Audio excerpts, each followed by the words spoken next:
लेकिन था बदमाश। उन्होंने कहा करो जो मर्जी करना है, कानून की धज्जियां उड़ाओ जिस तरह तुमने उड़ानी है। अस्सलाम वालेकुम नाजरीन इकराम, मैं हूं अब्दुल बासित स्वाति और आप देख रहे हैं मेरा डिजिटल चैनल।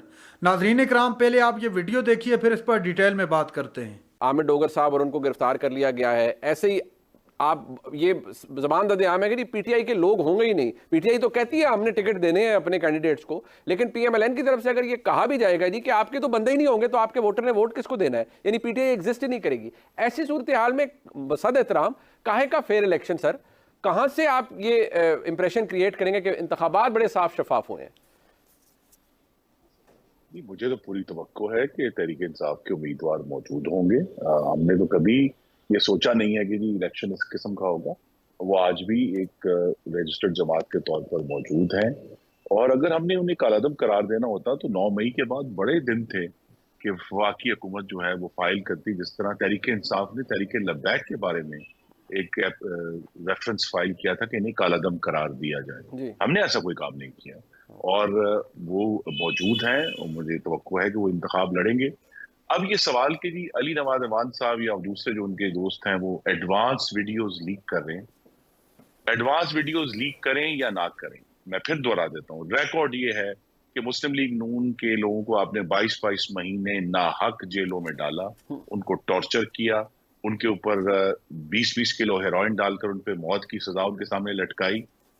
उन्होंने अपनी जमात नहीं छोड़ी, इसलिए कि वो जमात की जड़ें अवाम में थी, जिनको जबरदस्ती और एक बंदोबस्त के जरिए सनम को तराशा गया हाथों से। जब उनको इकट्ठा किया गया तो वो जमात बन के तो कहा कि ये तो एक ही इलेक्शन में 32 से 150 सीटें आ गई हैं। और जब लेकिन जिस मसनूई तरीके से उसको बनाया गया था उसी तरीके से वो जमात फिर टूटी भी।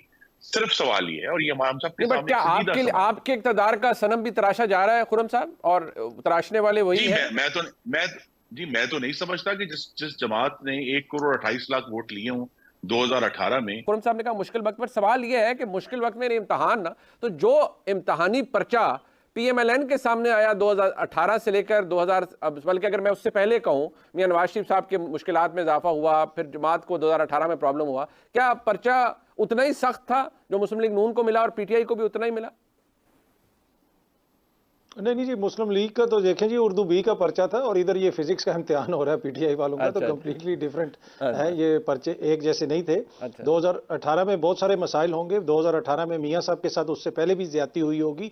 यहाँ पे कतन निज़ाम जो है ना वो इस तरह नहीं है कि जनाब हम कहें कि वो इसके साथ फेयर था और उसके साथ फेयर नहीं था। यहाँ पे हर किसी के साथ ज्यादती हुई है जो इस निज़ाम के अंदर है। आप देख लें कि किरदार बदल जाते हैं, कभी कोई पापड़ वाला होता है, कभी कोई चीनी वाला होता है, कभी कोई और फ्रंट वुमेन आ जाती है। तो ये जिस वक्त ये सब कुछ हो रहा होता है उस वक्त क्यों नहीं ये चीज सामने आती, ये किरदार क्यों बदल जाते हैं? और कभी आपको सिंध में कोई शख्सियत नजर आ जाती है, कभी डॉक्टर आसिम का नाम आ जाता है कि उन्होंने अरबों रुपए की करप्शन की है, कभी कोई और फ्रंटमैन बन जाता है। तो ये इशू है कि यहां पे वो ही कैरेक्टर्स बदलते रहते हैं।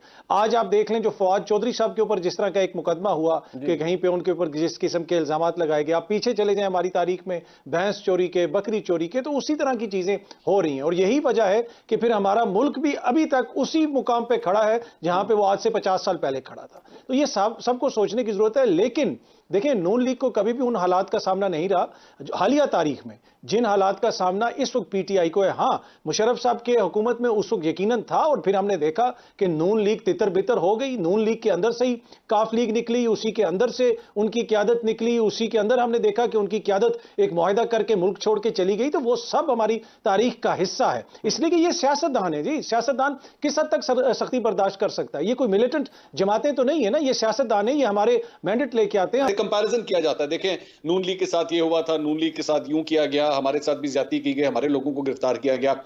मैं एक छोटी सी एग्जांपल देता हूं। एक लाहौर का बड़ा मशहूर बदमाश होता था आतिफ चौधरी, बड़ा मशहूर था। अच्छा। आपको याद होगा। अच्छा, ये एमएसएफ के साथ भी इसका ताल्लुक था। बड़े मतलब इसने दुनिया जहान के जुर्म किए हुए थे, लेकिन ये पुलिस के हत्थे चढ़ता नहीं था, इसके बड़े पुलिस मुकाबले होते थे। तो पब्लिक के अंदर इसको सपोर्ट भी बड़ा किया जाता था, लेकिन था बदमाश, मतलब 2 नंबर आदमी था बदमाश, और अल्टीमेटली इसको पुलिस मुकाबले में मार दिया गया। अब पाकिस्तान के अंदर भी ना इस वक्त जमहूरियत के साथ यही सब कुछ हो रहा है। हमारी जमहूरियत इतनी करप्टेड है, इतनी फ्लॉड है कि आज मुस्लिम लीग नून के सामने अगर आप ये कहेंगे ना, आप इनको बार बार बताते रहे, समझाते रहे कि जनाब ये देखें क्या हो रहा है पीटीआई के लोगों के साथ, लोग प्रेस कॉन्फ्रेंस कर रहे हैं, लोग गायब हो जाते हैं, लोग पार्टी छोड़ के जा रहे हैं, घरों के अंदर जो है वो उनके ऊपर रेड्स जिस तरह की जा रही हैं, आप जो कुछ कहेंगे वो बार बार ये कहेंगे देखें इन्होंने माजी में हमारे साथ क्या किया था, अब जो कुछ हो रहा है बिल्कुल ठीक हो रहा है। लेकिन प्रॉब्लम पता है क्या है?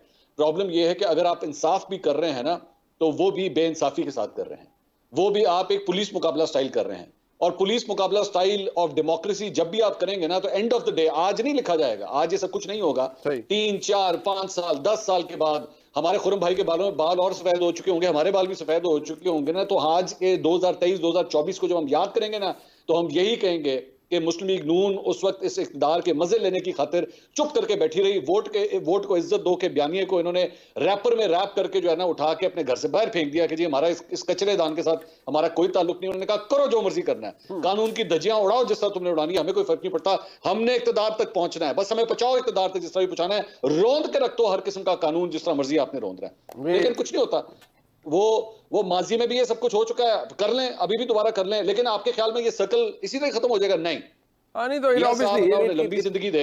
सिर्फ एक बात कंप्लीट कर दूं, सिर्फ एक बात कंप्लीट कर दूं, मियां साहब उन्हें लंबी जिंदगी दे, अल्लाह ना करे कल को यही सब कुछ मरियम नवाज, हमजा शहबाज, जुनैद इन सब के सामने आए, क्योंकि सर्कल तो घूमता है, सर्कल तो हर सूरत घूमता है। लेकिन जो ज़मीनी हालात हैं उनके ऊपर आपने मंसूर अली खान का, आपने अतर काज़मी साहब की राय सुनी, खुरम दस्तगीर खान साहब ने हमारा साथ दिया प्रोग्राम के सेगमेंट में। नाज़रीन इकराम, आपने वीडियो देखी, मुस्लिम लीग नून के रहनुमा खुरम दस्तगीर साहब तशरीफ फरमा थे, मंसूर अली खान थे और बातचीत कर रहे थे कि आने वाले इलेक्शन के अंदर पाकिस्तान तहरीक इंसाफ को इलेक्शन लड़ने के लिए उम्मीदवार ही नहीं मिलेंगे।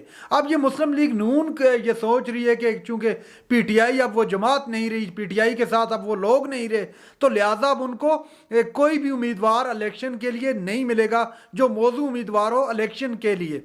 नाज़रीन इकराम, मंसूर अली खान साहब ने भी तमाम चीज़ों पर रोशनी डाली, न सिर्फ रोशनी डाली बल्कि खुरम दस्तगीर साहब को आईना भी दिखाया। उससे पहले अतर काज़मी साहब ने आईना दिखाया कि कैसे इन्होंने पाकिस्तान तहरीक इंसाफ के रहनुमाओं के साथ जुल्म और सितम की एक दास्तान है। उसके बाद उन्होंने पार्टी को छोड़ा। इससे पहले हालिया तारीख के अंदर, पाकिस्तान की तारीख के अंदर, 75 साल तारीख के अंदर इस तरह किसी भी हुकूमत ने नहीं किया जैसे कि माजी के अंदर 16 माह की जो हुकूमत रही थी उस हुकूमत ने किया। नाज़रीन इकराम, मुशर्रफ के दौर में PMLN के साथ ये कुछ हुआ, लेकिन इसके बिल्कुल अगर 10 से 20% में कहूँ तो मेरे ख्याल से बेहतर होगा।